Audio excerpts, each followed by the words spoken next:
Good morning, folks. Today is the first day of a 14-day challenge.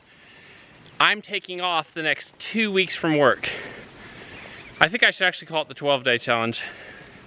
So I'm going to count Monday through Saturday, this week, next week. Starting today, I'm going to try to get as much done here as possible. Here's my big goals: fences, apple trees, garden. I want to put our fences in.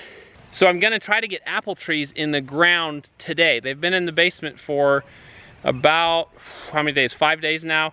And then in the garden, what I need to do is install my garden fence and make my beds and start planting the earliest spring crops, greens, peas, all that stuff.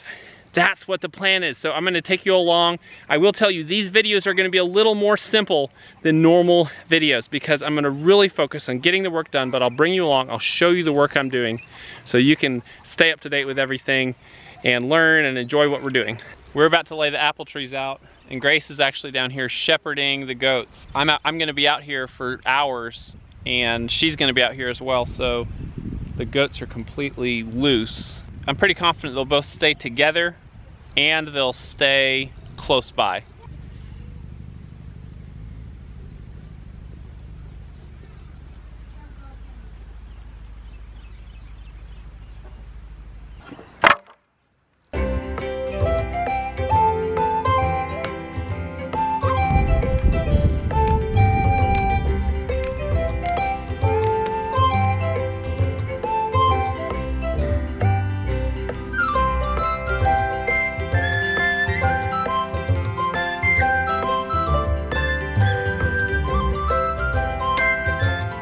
So what we have here, I'll show you, is our yard is over this way and the pasture's this way.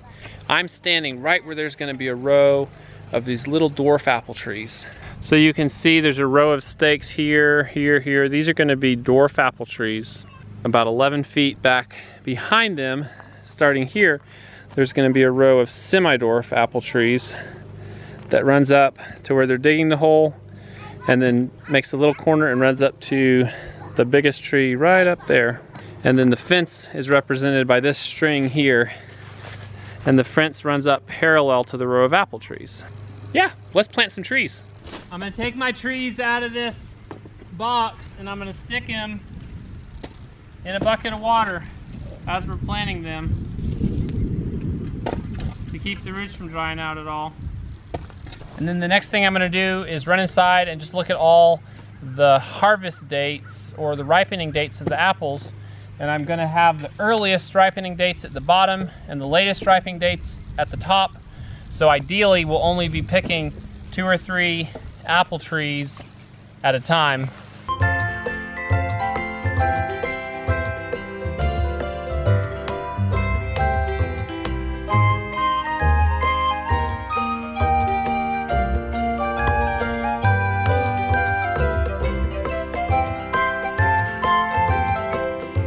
So now we're visiting with Priscilla a little bit. I just want to say thank you so much to Priscilla for digging holes. My pleasure. Busy day, huh? Yeah, just have to go somewhere. It always feels like it takes the whole day to just go somewhere. Well, I'm gonna go dig some more holes. Oh, I guess I have to clean things and Make supper. Clean. I have a chicken thigh. So I got my little list done. It looks like I've got everything from September to mid-October ripening. So I'm just going to line those out. So the Septembers are at the bottom, the mid-Octobers are at the top. And yeah, I think that'll be helpful. So we were planting apple trees and the baby was kind of getting in the way. He was grabbing the little trees. So we found a perfect babysitter for a baby on the homestead.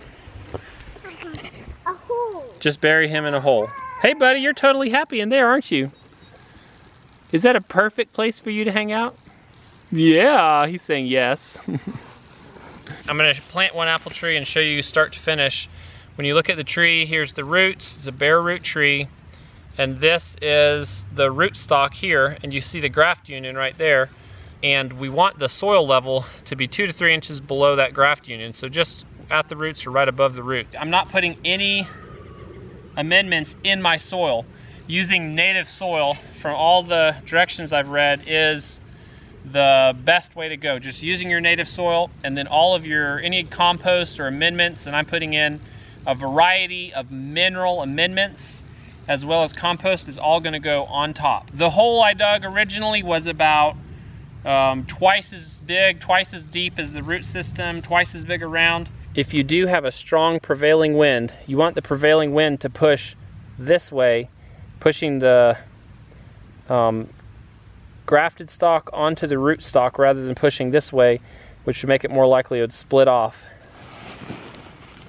So I'm going to gently fill in around these roots, trying not to let the roots get smashed down so the roots are nice and spread out.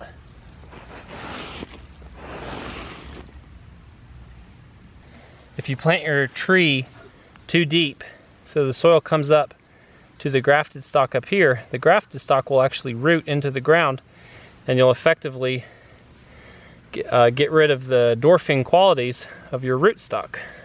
So root stock is used primarily for limiting the size of a tree.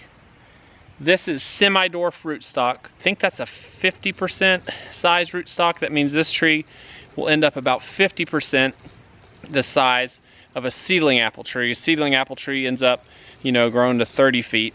So these trees will end up at about 15 feet tall. The semi-dwarf trees are spaced 15 feet. So from this tree to that tree right up there will be 15 feet. And then from this tree to the dwarf trees out front is 11 feet. I'm gonna take the sod from the grass that was in this area and place it around the bottom of the tree here. And you always want to place that upside down so that the grass will end up dying off and not growing. Next, I'm going to put my mineral amendments around the base of the tree here.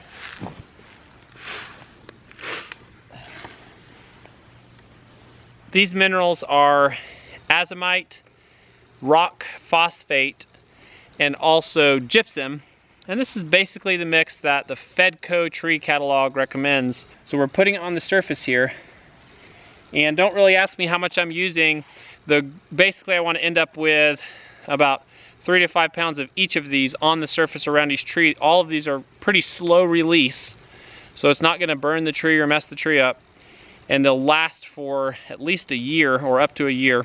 The next thing I'm going to do is put a bucket of leaf compost around the bottom of this tree with a pretty good spread, and just spread it around here. And then lastly, I'm going to mulch around the tree with old hay. I could also use wood chips, and I'm actually planning on putting chips in this whole area. I'm going to place a ring of hardware cloth around the tree to protect from voles. And then there's only 2 more things I need to do for this tree. I need to water it really well, which I'll do this evening. And I'm also going to put a ring of welded wire about 5 feet high and about 3 feet across around each of these trees and stake it to the ground to keep the deer away from the tree while the tree is actually vulnerable to being eaten. Deer will actually eat the wood and the bark from these trees and can kill them or really stunt their growth. So every single tree is going to have a ring around it for at least probably 2 or 3 years until it gets large enough the deer won't significantly damage the tree. Then we'll have to keep the deer away from the apples. By that time though, we'll probably have a dog that's a little more aggressive with deer, a younger dog, and I think that it won't quite be the same problem. A couple people have asked me, why not plant bigger trees so you can have apples sooner? Planting bigger trees has some disadvantages. When you dig up a tree that's much larger than these, you end up losing a lot of roots as you dig it up. And because the roots are really the life of the tree, you actually stunt the tree's growth. So using a smaller tree like this, where most of the roots actually come with the tree and go in the ground, that tree will actually catch up or come close to catching up to a larger tree. I've got 5 trees in the ground. This is a great amount of progress for day 1 of the 12-day challenge. I'm gonna come up with a name. Day 1 of 12-day challenge, 5 trees in the ground. I'm about to get 1 more in. I've got 1 more hole dug. And then tomorrow morning, I'll have 4 trees to plant. 1, 2, 3, 4. After that, I'll only have probably 3 more trees, 3 more dwarf trees to buy for the front. And I may actually make 2 of them dwarf pears. That was a really great day on the homestead, and we will see you in tomorrow's video. Tomorrow, finishing planting the apple trees, protecting the apple trees hopefully, and working on sourcing locust posts.